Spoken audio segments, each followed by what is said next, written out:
The sign at the cave entrance was old, weather-beaten, its warning barely legible, "Do not enter, unstable," but for me and my friends, Leo and Maya, it was less a warning and more an invitation. We were young, reckless, and armed with cheap headlamps and an overabundance of confidence. The air grew cold the deeper we went, our laughter echoing strangely against the damp rock walls. It was Leo who first noticed it. He stopped, pointing his beam at a section of the wall.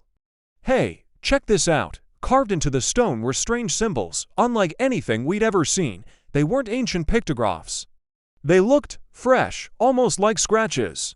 Maya nervously joked, "Maybe it's cave graffiti." But the laughter died in our throats. A low, scraping sound echoed from the darkness ahead. We froze, our headlamps darting around wildly. "Probably just rocks falling," I whispered, trying to sound braver than I felt. But the sound came again, closer this time.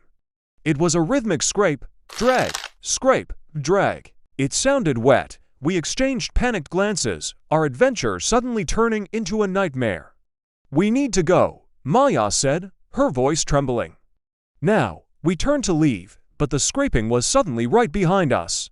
I risked a look back. In the flickering chaos of our headlamps, I saw it. A figure, pale and gaunt, was crawling out of a narrow crevice in the wall. It was impossibly thin, its limbs moving at unnatural angles. Its eyes were just dark, empty sockets, and a long, jagged rock was clutched in one hand.